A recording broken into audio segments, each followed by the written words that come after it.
Welcome back. We have a great guest here for today. We have an alderperson of the 17th District of the City of Kenosha, Art DeBaere.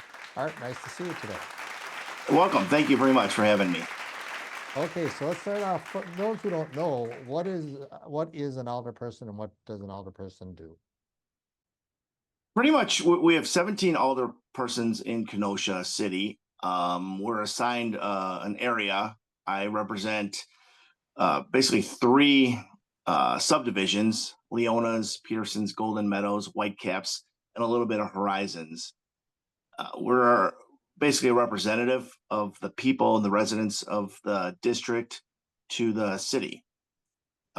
Anything from violations on parking issues, garbage issues, snow plows, anything along those lines. The residents will call me, and I would be their liaison to the city.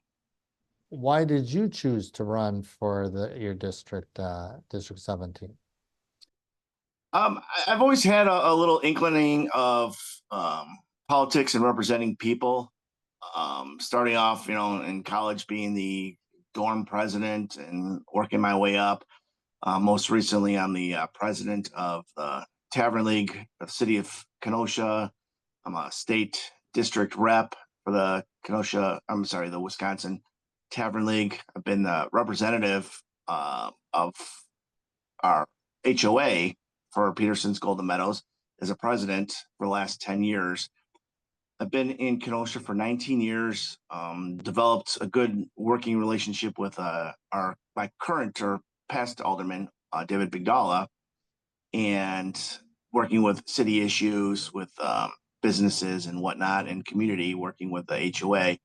And he had aspirations of running for mayor. So last year he ran for mayor and there was a void.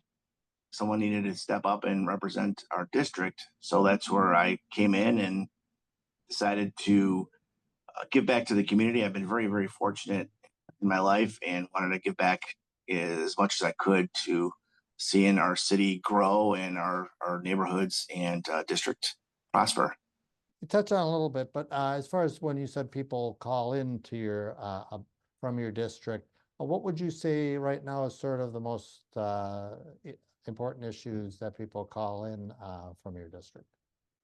Well, right now, the last 2 weeks, we have three contractors in our district right now installing high-speed internet. We have Frontier, AT&T Mobile, and Fiber City. So I'm fielding probably 5 to 10 calls a day on that. Combination of phone calls, emails, texts, and chats through Facebook. People are concerned about their yards getting dug up, what the proper notification is, and trespassing or access to private property, how long the projects are going to last, and trucks and devices and equipment out in the public fairways. So that's the most pressing issue in my district right now. Yeah, that's true. When they come in and they're digging up to the to put the fiber in, do they clean up that area, like put sod in over that, or how does that work? No, they're instructed per their contract to remedy the property and return it to the original state. Okay. And that's where I would step in if residents aren't getting satisfaction and it's not being done to their remedy, then that's where I would come in and work with the different contractors. It is a challenge because there are three, as I mentioned, in our neighborhood. So it's, a little bit of pass the buck. Well, that wasn't my crew. That was the other company. And the other company's like, no, that was the other company. So just working those details out. This project's been going on, I believe, about 3 or 4 years now. They started down by the lake. I have a business down there by the lake, and they dug up some of the sidewalks, and some of the business owners weren't happy about how they fixed it. So the city stepped in, and now the sidewalk looks just like it did, 3 years ago. So I'm confident that they will return everything back to its original state. Well, that's a great example why we need alderpersons or the city council for issues like this to come up, that they can step in Right. and the residents don't feel like they're on their own, type of thing. Mhm. You talked a little bit about the common council. So what goes on at a common council meeting? We pretty much do the business of the city. I'm on a committee, the finance committee. I'm the co-chair of that committee. We approve all the budgets, all of the contracts, fines, anything along those lines that help the city run. Um, we get involved in licensing approvals, whether it be for liquor or taxi cabs, massage parlors are all licensed. We do, zoning ordinances, everything. It pretty much makes or helps the city run. That's what we get involved with. We meet every other Monday, the first and third Monday of the month. And with you being on the tavern league, you probably have a good understanding when you can't come in about approving liquor licenses and things like that. Correct. Correct. So I see both sides of it. We want to, when I became president, we kind of butted heads with the city of Kenosha, and it was my understanding and my mission is to build a nice working relationship. We want the city to prosper, and we hope the city wants us to prosper. We're Wisconsin, and people drink, and it's a good arm in hand relationship, and I think we pride ourselves on having that dialogue. We've been invited to license and permit meetings to speak. Many times when we have our tavern meetings, we do invite the city officials to come and give us a state of how the city's doing, what we could do to help each other out, whether it be the tavern squad, any issues that may be coming up or what they're seeing, any trends. So it's a good working relationship, and being a business owner as well. You're not your typical politician. You see how the numbers work. I mean, I've been in business for 15 years, so I know what the bottom line is, and I try to use those tactics when going to city councils to, making sure the budget balances and we're not spending money frivolously. Let's talk, I believe alderpersons also serve on committees. What committees do you serve on? I'm on the finance committee. I'm the co-chair of the finance committee. We meet the first and third Monday of every month at 6:00.